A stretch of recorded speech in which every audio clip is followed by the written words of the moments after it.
Todos nós temos sonhos. E eu posso apostar que cada um de vocês já realizou pelo menos um deles.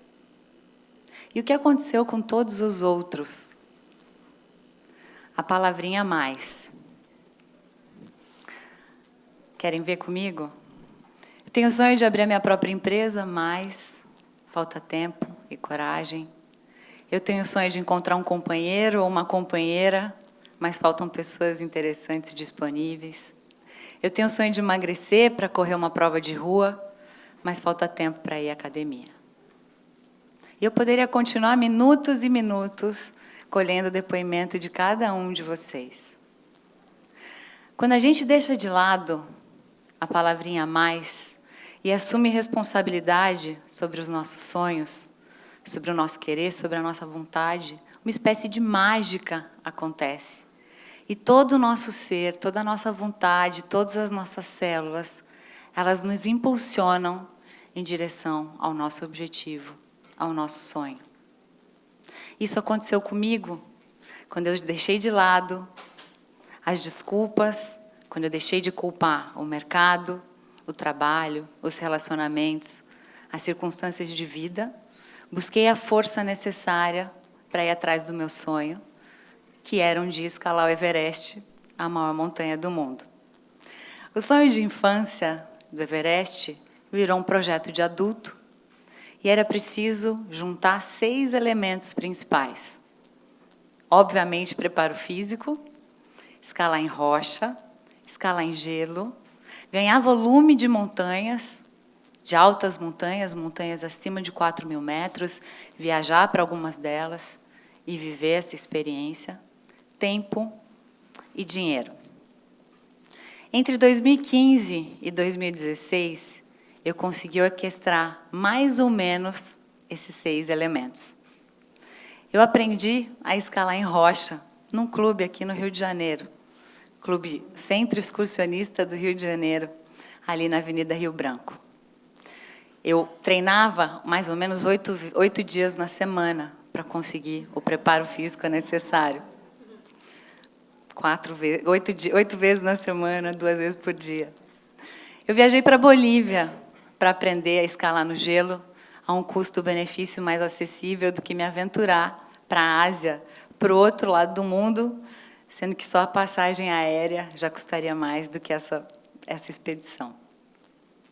Além disso, eu comecei a estruturar um plano para ganhar volumes de montanhas em cada um dos continentes, como um embasamento, um preparo para o próprio Everest.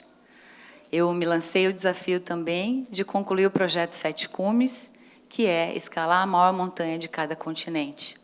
Aí sou eu escalando o Alasca, aí sou eu quase chegando no cume do Alasca, aí sou eu no continente Antártico, tentando o maciço Vinson, que é a maior montanha daquele continente.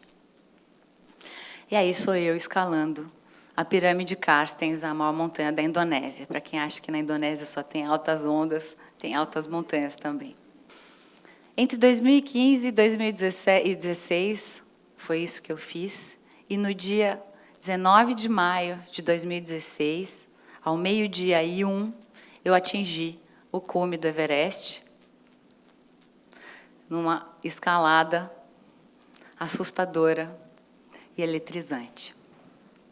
Mais ou menos um mês depois de cumprir o meu sonho de infância, eu também cumpri o chamado Projeto 7 Cumes, que é alcançar a maior montanha de cada um dos continentes, como eu falei, batendo um recorde brasileiro de cumprimento desse feito do montanhismo atual em 1 ano e 9 dias.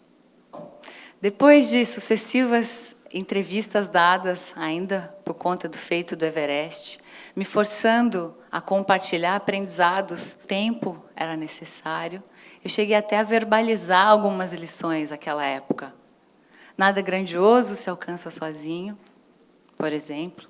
Para se chegar em algum lugar é preciso ter clareza de onde se quer chegar. Outro exemplo. Somos mais fortes do que a gente imagina. Um outro exemplo. Baita aprendizados, não acham? Não eram os mais importantes. Hoje eu vejo que não. Eu até construí uma equação do aprendizado. aquela época. Quando a gente vive uma experiência, a gente não aprende, a gente sente a experiência. Para que o aprendizado aconteça, é necessário tempo e é necessário o efetivo compartilhar com as pessoas. A cada compartilhar, eu intensifico a experiência vivida e aí sim eu aprendo e extraio as melhores e mais importantes lições. O meu aprender a aprender não tinha parado por aí. Um mês depois de concluir o projeto das montanhas, eu engravidei aos 38 anos.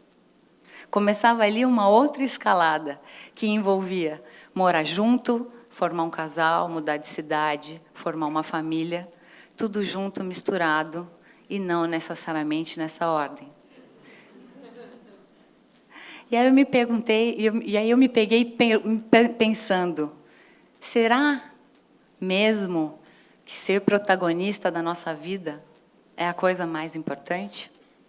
Depois de longas noites amamentando e ainda dando muitas entrevistas por conta do feito do Everest e do projeto Sete Cumes, eu me dei conta de algo arrebatador.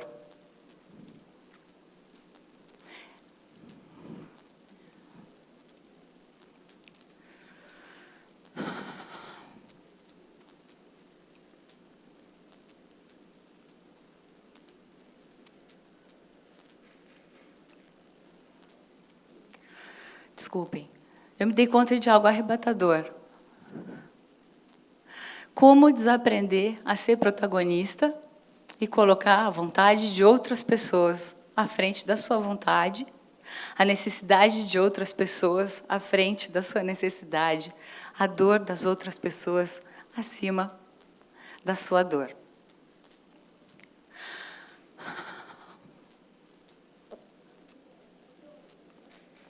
Ora, até então, o que eu tinha aprendido na vida era ser protagonista. Planejar, sentir vontade de planejar e executar. Sentir vontade, planejar e executar. Sentir vontade, planejar e executar. Quando você tem um filho e um relacionamento, acontece tudo menos planejamento e execução. Acontece frustração, negociação, deslizes, imprevistos, algumas execuções e nada de planejamento.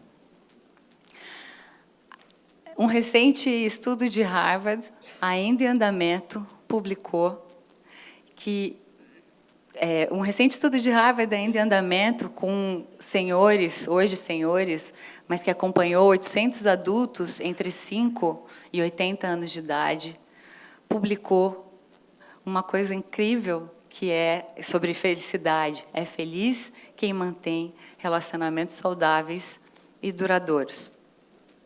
Eu pergunto a vocês, será que para manter relacionamentos saudáveis e duradouros é preciso abandonar o protagonismo da própria vida?